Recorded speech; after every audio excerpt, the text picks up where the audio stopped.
Mobile internet Google একটি search engine.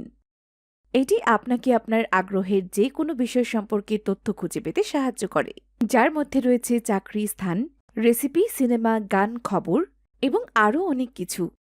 Google শুধু এক প্রকারের সার্চ ইঞ্জিন।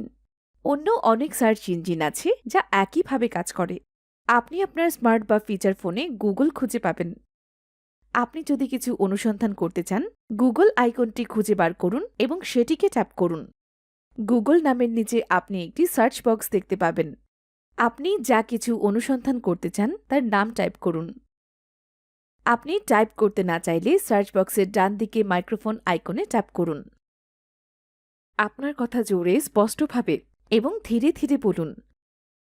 আপনি যে শব্দটি অনুসন্ধান করছেন তা টাইপ বা বলার পরে গুগল আপনাকে তথ্যের একটি তালিকা দেবে। প্রতিটি অপশনে নীল, সবুজ এবং কালো লেখা থাকবে। তালিকা ভালো করে দেখুন আর বেছে নিন আপনার সবচেয়ে আগ্রহের অপশনটি। শিরোনাম লেখা থাকবে নীল রঙে, সবুজ রঙে লেখা থাকবে ওয়েবসাইটের ঠিকানা, যা বলবে ইন্টারনেটের কোথায় গেলে সেটি পাওয়া যায়। কালো লেখা হলো একটি সংক্ষিপ্ত অনুচ্ছেদ, যেখানে আপনি যে তথ্য খুঁজছেন তার বর্ণনা পাবেন। আপনি যদি নীল লেখায় ক্লিক করেন, এটি আপনাকে একটি ওয়েবসাইটে নিয়ে যাবে, যেখানে আপনি সেই বিষয়ে আরও অনেক তথ্য দেখতে পাবেন। আপনি যদি একটি ভিন্ন ওয়েবসাইট দেখতে চান, তাহলে ব্যাক বাটনে ট্যাপ করুন এবং একটি ভিন্ন অপশন সিলেক্ট করুন। আপনি যখন সার্চ বক্সে ভিন্ন অপশন বেছে নেন, তখন গুগল আপনাকে বিভিন্ন ধরনের উত্তর দিয়ে থাকে। এগুলোকে ট্যাব বলা হয়।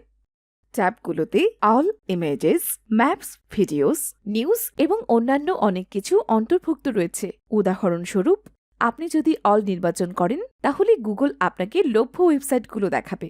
আপনি যদি ভিডিও নির্বাচন করেন, তাহলে আপনি অনুসন্ধান করার সময় গুগল আপনাকে শুধুমাত্র ভিডিও ওয়েবসাইট দেখাবে। ইন্টারনেটে সত্যিই প্রচুর ভালো তথ্য রয়েছে, তবে এমন কিছু আছে যা খুব ভালো নয় এবং কিছু সম্ভবত সত্যও নয়। সুতরাং আপনি যে ব্যক্তি বা জিনিস খুঁজছেন তার সম্পর্কে সেরা তথ্য পেতে আপনাকে 2টি বা 3টি ফলাফল দেখতে হবে। আপনি যদি গুগলে তথ্য খোঁজেন এবং খারাপ বা আপত্তিকর মনে করেন এমন কিছু দেখেন বা খোলেন, তাহলে আপনি ব্যাক বাটন ট্যাপ করে পেজটি ছেড়ে দিতে পারেন। আপনার সার্চ বক্সের লেখাগুলো মুছে ফেলতে পারেন এবং ভিন্ন লেখা টাইপ করতে পারেন। আপনি যদি আপনার ফোনে গুগল ব্যবহার করেন, তাহলে আপনাকে আপনার মোবাইল নেটওয়ার্ক প্রদানকারীর কাছ থেকে ইন্টারনেট ডাটা কিনতে হবে। গুগলের ভিন্ন কার্যকলাপ ভিন্ন ভিন্ন পরিমাণ ডাটা ব্যবহার করে। শুধু টেক্সট পড়ার জন্য সবচেয়ে কম ডাটা ব্যবহার হয়। ছবি দেখা এবং গান শোনার ক্ষেত্রে বেশি ডাটা ব্যবহার হয়। আর ভিডিও দেখলে সবচেয়ে বেশি ডাটা ব্যবহার হয়।